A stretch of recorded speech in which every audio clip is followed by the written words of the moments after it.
am Sandy Shook. This is Coffee with Sandy. Thank you for joining us today.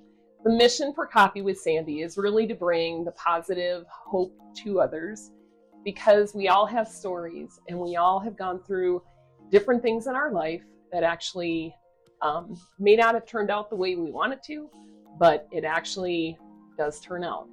And today I have the pleasure of having Craig with me today. So Craig, if you can introduce yourself. Sure. So my name is Craig Tomanini, and I am first and foremost a child of God. That's how I like to introduce myself on these types of things.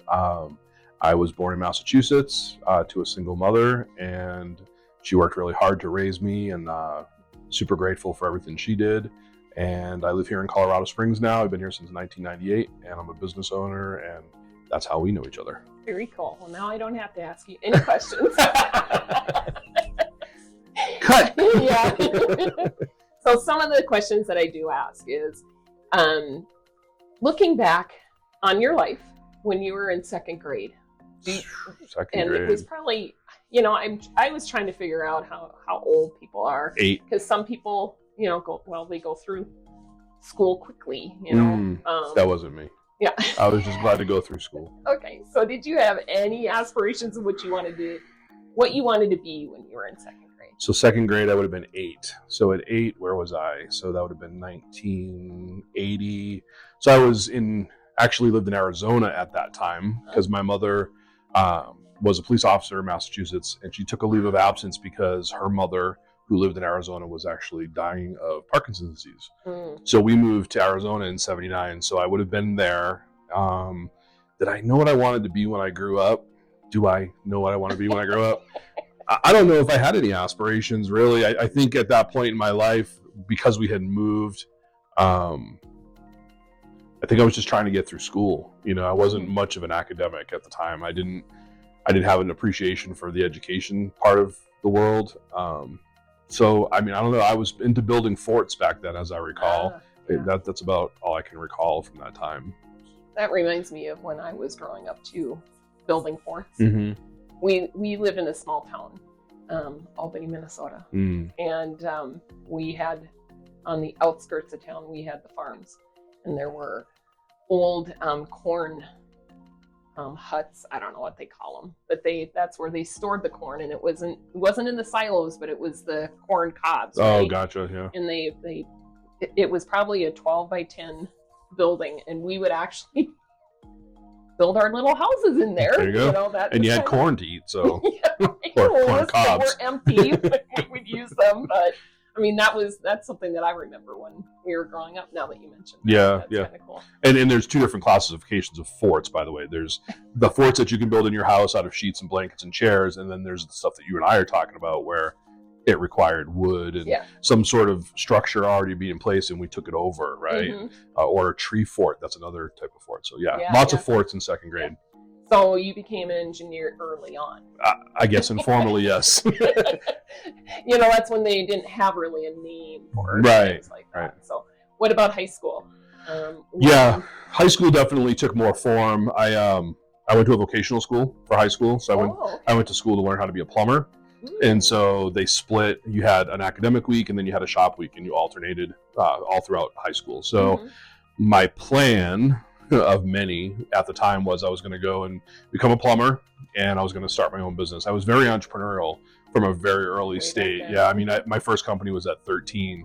And so by the time I got to high school and had this plan for plumbing, I was like, this is it. I'm going to do really well here. And I did actually graduated second in my class overall, first in my shop. And so, I went to a vocational school to be a plumber. And so that's what I wanted to be when I grew up at that moment. Yeah.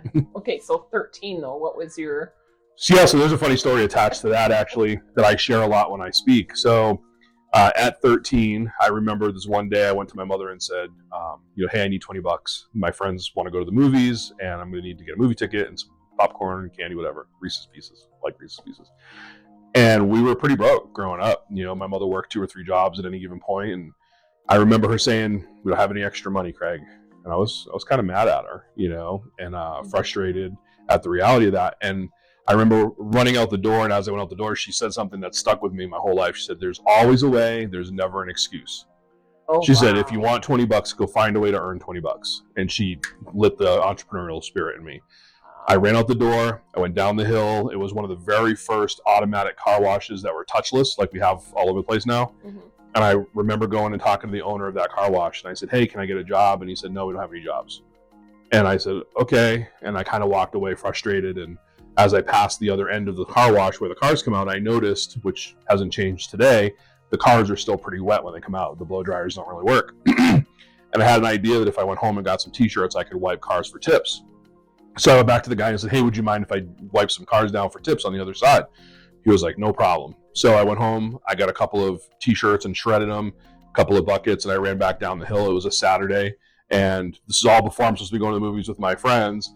So I made $80 that first Saturday, and so not only did I have the $20 I needed, but I had some extra. So my first business, by all accounts, was successful, and I didn't even have a name for it. So yeah, that was my first company. Wow. So okay, then going back to going on to high school. Mm-hmm. So you graduated. Yep, graduated. I graduated first overall in my shop and second in my class. And that was here? No, that was in Massachusetts. Oh, okay. Yep. So I graduated in 1990. So figure out how old I am. There you go. I didn't stay back. You're still younger than me, so. But yeah, and it was interesting because I graduated and had this plan, right? Which is why I air quoted it. Literally within a couple of weeks of me graduating, I'm in summer vacation, and my plan was to go get a job at a plumbing supply house. You had to work so many hours to get your apprenticeship in, and then you could go take your journeyman's and then ultimately your master's. And it was all a very quick succession if you had the opportunity to work. So I went to apply for a job at a couple of different supply houses and found out right away that all of a sudden there was no new construction happening in the world. And so that was impacting supply houses. And so they weren't hiring. And so I didn't get a job. And so I found myself, 2 weeks graduated with all these accolades and this new knowledge base, and I couldn't do anything with it. Wow. Yeah. So something happened then because you didn't stop. No. Obviously your little $20, I need $20, now became something after high school. Yeah. Where I think you're not a plumber, you're not an apprentice. Yeah, I was a bum. And that's what my mother said. She said, "Kids, don't do this. I don't listen to this." My mother, she said I was a bum because back then you either worked or you were in school. I couldn't afford to go to school because I didn't have a job. So I found myself at this point, having graduated, going, well, what do I do? I mean, reality really set in. I didn't have a plan for the plan, and so my mother was like, "You need to get a job." So I worked all summer actually at a Foot Locker in the mall, the local mall, which was a good job. I made decent money. It was like partly hourly, partly commission. So I got introduced to this whole world of sales, which comes into play way later in my life. But yeah, it was a good job. I met a lot of really cool people there. The store manager was a really great guy. And some of my friends wound up getting jobs there. So it was kind of like a party all the time. Yeah.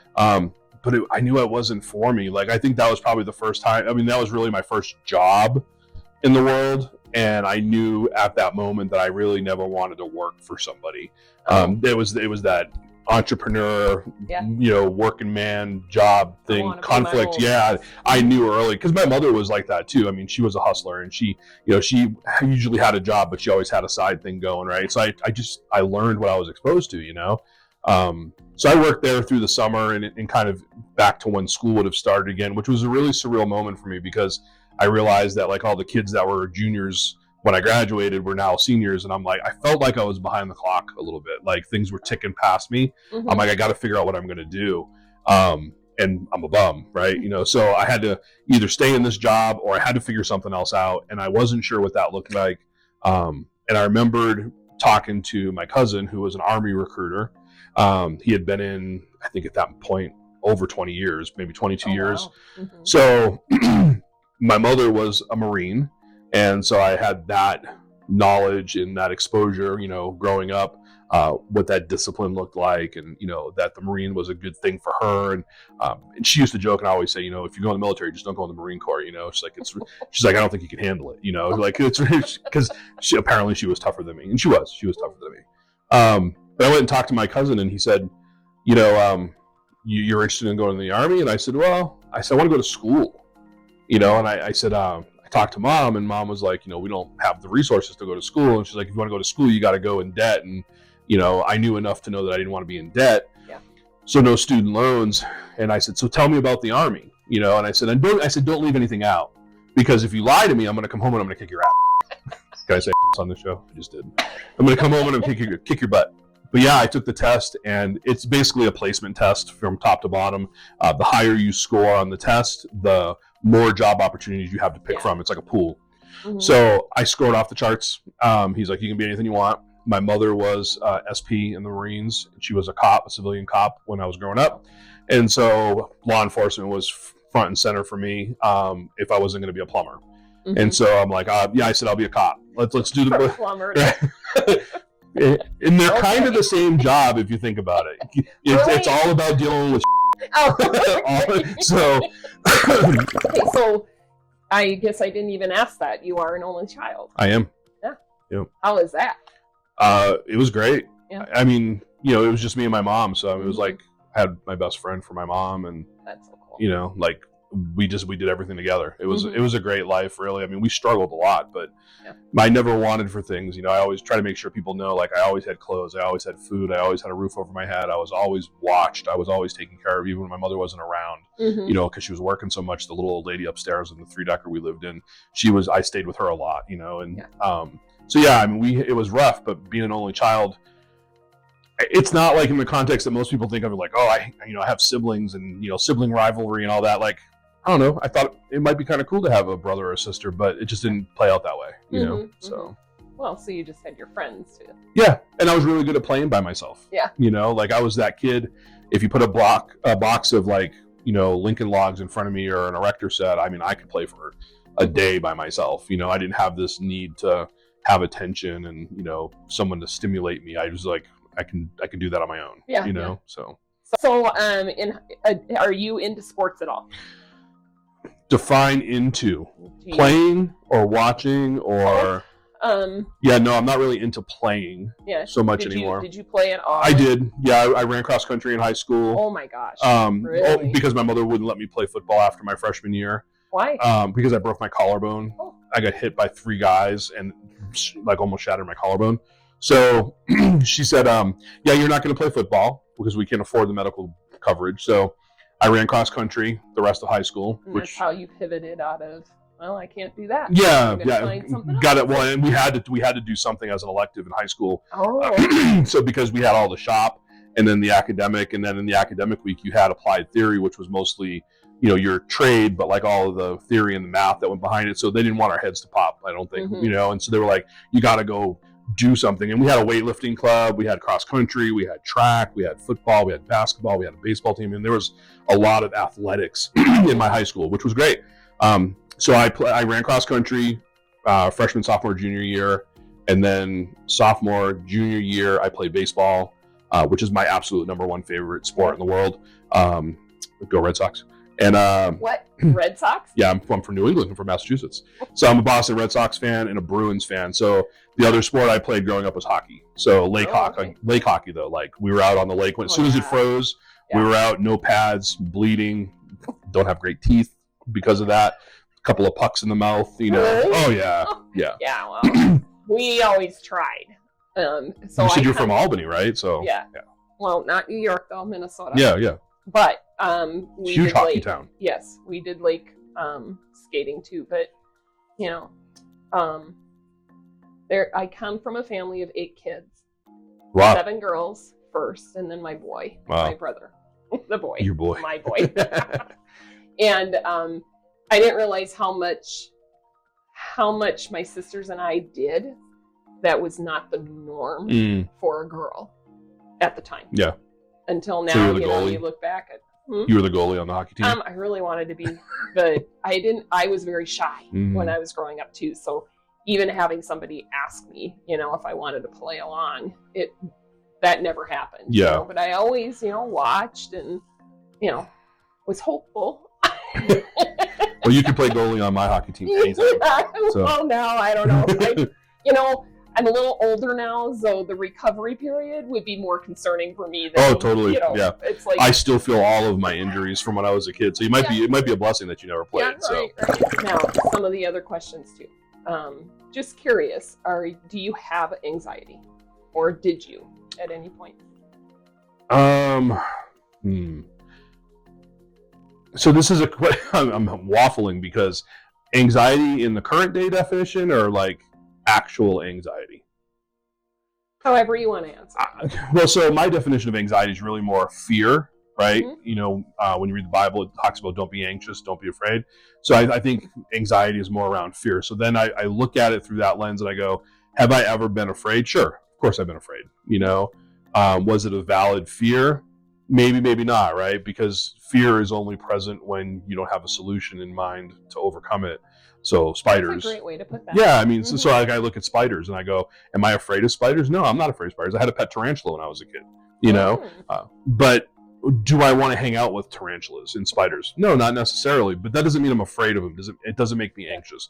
So it's a weird example, but like bigger context, bigger examples, I think a lot of people are anxious these days because of the same thing. It's just a bigger spider. It's a bigger unknown.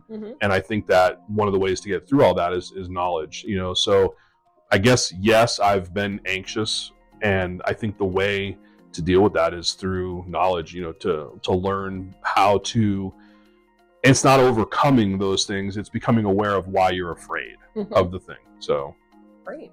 So that brings to point two. You were in the Army. Then what happened how long were you in the Army? So I was in the Army a total of 10 years, 8 years active, 2 years inactive. So you did the 8. Okay. I actually did two more than I did two more than I was supposed to. And that was because of promotions and path I took when I was in the military. And thank you for your service. You're welcome. So it's not an easy path sometimes too. So yep. Yeah, it's funny because I went in to go to school, but I actually didn't go to college until I got back to the National Guard, which was almost 5 years after I enlisted. Wow. So it was a huge right turn into another direction. So what made you do that? So I was deployed to Kuwait for 9.5 months straight out of basic training. Obviously not planned. Yeah. So I went to basic in Alabama. I went and did my secondary MOS in Fort Leonard Wood, Missouri.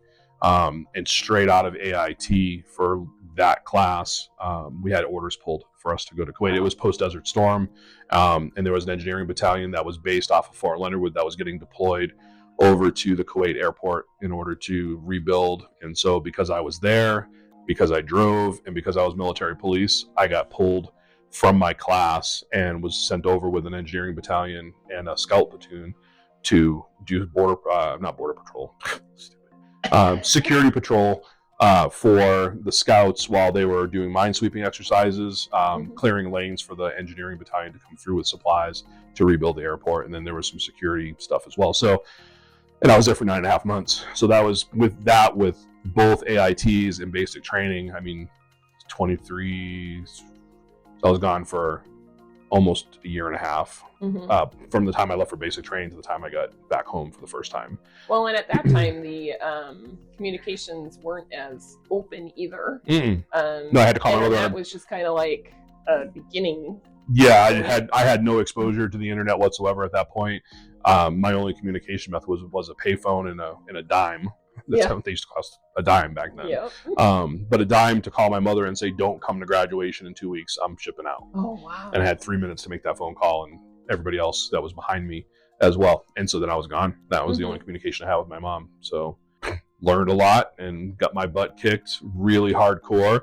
But it kept opening up these doors for me. And then ultimately more confidence. And oh yeah, I was probably overconfident. It's probably where a lot of this comes from now. It's because when I went in the military, actually, I was pretty passive. Go back to high school, junior year, I had never been in a fight in my life. Really? Yeah, a physical fight, and got into my first physical fight at the end of junior year. And I don't want to talk about that on camera, but it was bad. And there was court and police and everything involved because I just kind of hit a critical point, But when I went in the military, I was super passive and really reserved, and I didn't have this voice. I talked more like this a lot of times. I was just very, very, very calm, and I didn't have it. And they're the ones who taught me how to project my voice. And so I left my last assignment for air assault, and I went into a rifleman's team with the National Guard because I finally went back home and I competed at a national level as a rifleman for a while.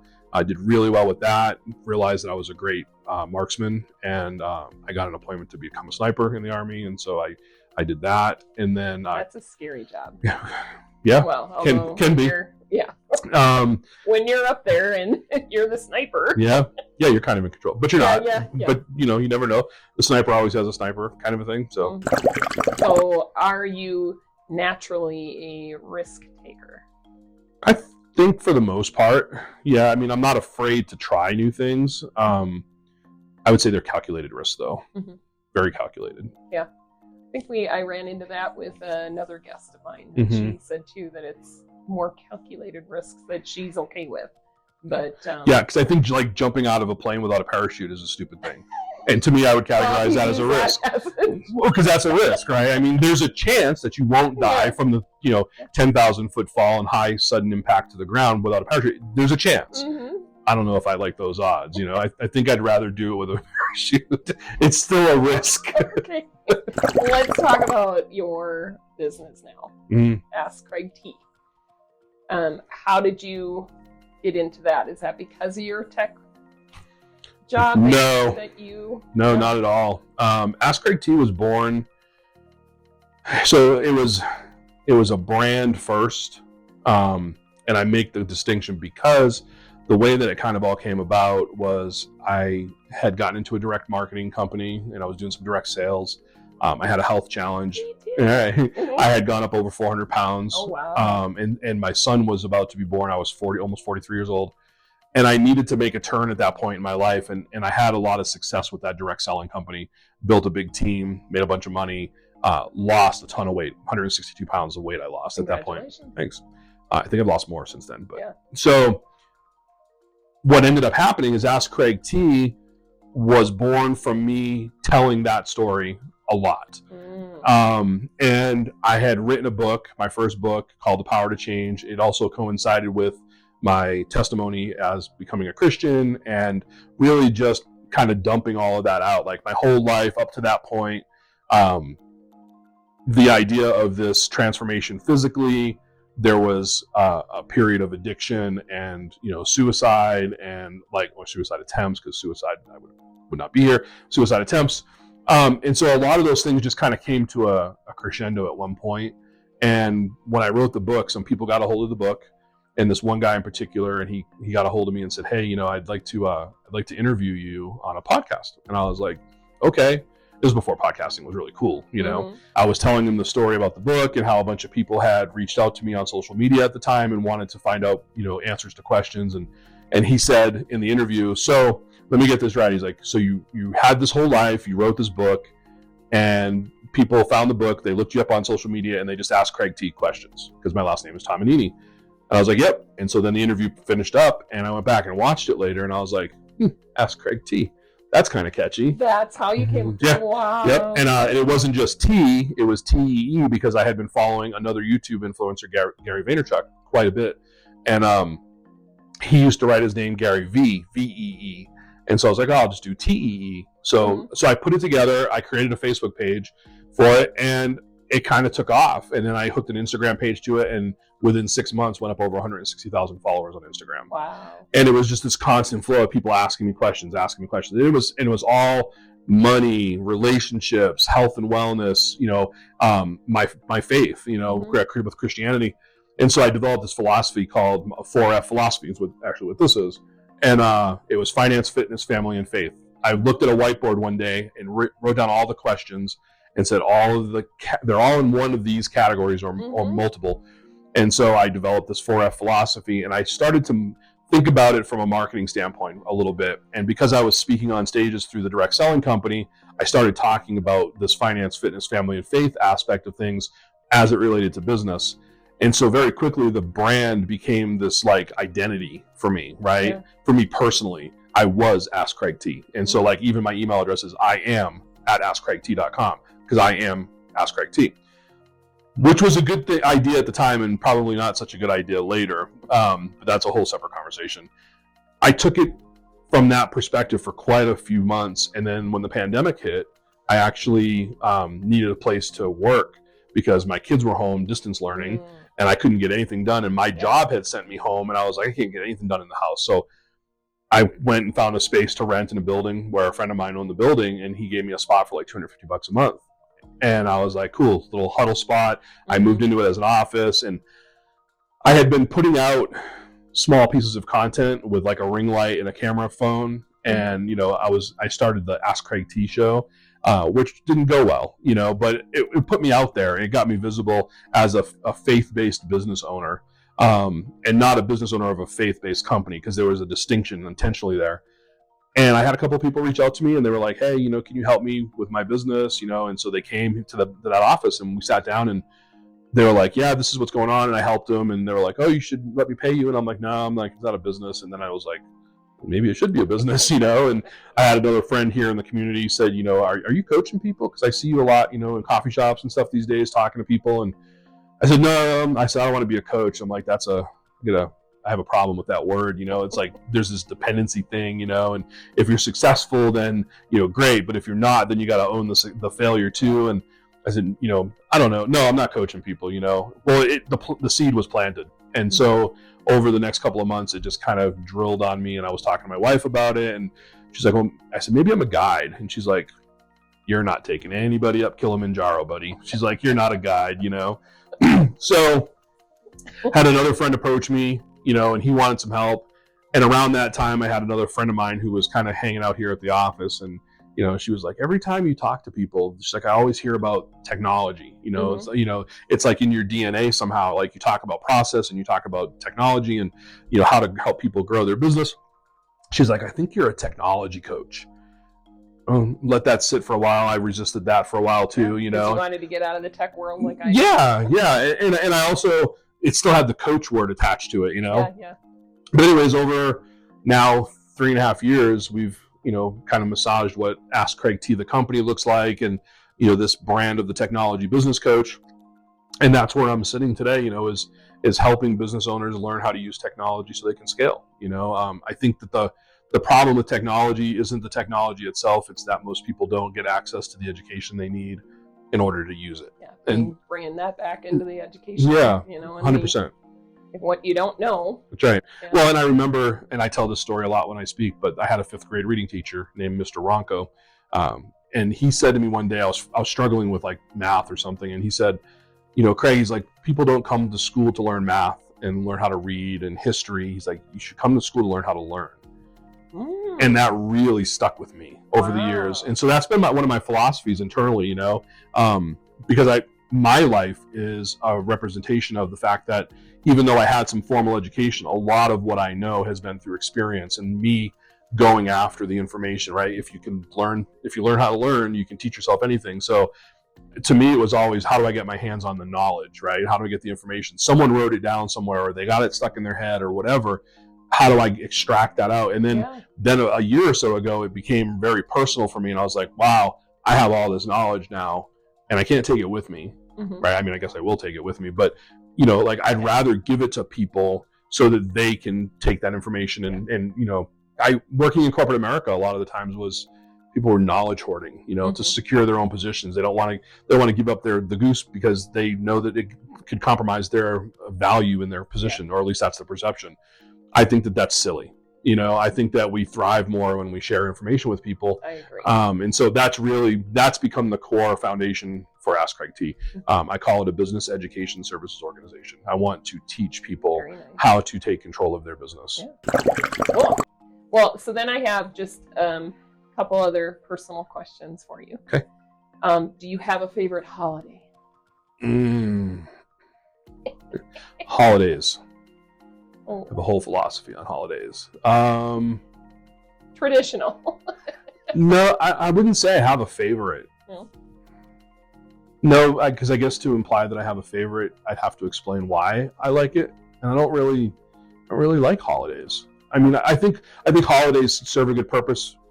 Like when you're in that corporate mentality, holidays are great because you get days off. Right? Yeah. Like we just had Memorial Day, right? So a bunch of people got Memorial Day off. Well, yay for your 4-day weekend. Yeah. I would rather live in a place where it's not about looking forward to Friday or for that holiday for that reason. Now, if I had to pick a holiday that I like, It's probably Mother's Day, believe it or not. Wow. Yeah. You're not gonna ask me why. We won't. Well, I can. So I want to talk about why. So my mom's gone, but I don't think moms get the credit they deserve. And yeah, it's just one day out of the year. I think we should celebrate our moms all the time, you know? But I think at least on that day, it gives the world a chance to recognize mothers. Yeah. I think that's cool. That is really cool. Okay, so I'm not going to cry. We'll just change the subject. Bucket list. Do you have one? Or did you have one, and did you wipe that clean because of... It's an interesting question, because I just actually was thinking about this a couple of months ago. No, I don't have one. I think I need one. Need from the sense that I've never done it. Like I think my bucket list is to write a bucket list. Like I've just never actually sat down. And I think here's why. I've never really believed that you can accomplish a lot of those bigger things on the bucket list. I've done a lot of stuff already. I mean, I've already jumped from an airplane, so that's not on the bucket list, you know? Yeah. I've rappelled several times. That's not on the bucket list. I've bungee jumped. That's not on the bucket list. I mean, I've done a lot of stuff. So I think it's hard for me to write the list because I've done some stuff already. But there's still some things that I want to do. One of the things that, and this is so simple, people are going to be like, well, just go buy a ticket and do it. I want to go on an Alaskan cruise. Oh, yeah. So it's not like this unattainable thing, but it has been up to this point because I haven't had the time or the resources to do it in my life until now. And so that'll probably go on the list. Maybe I'll do it alphabetically, be the first thing I do, right? That was one thing that my two best friends out here, a couple of my best friends, I got a lot of them. We actually did plan on doing the Alaskan cruise. And then COVID happened.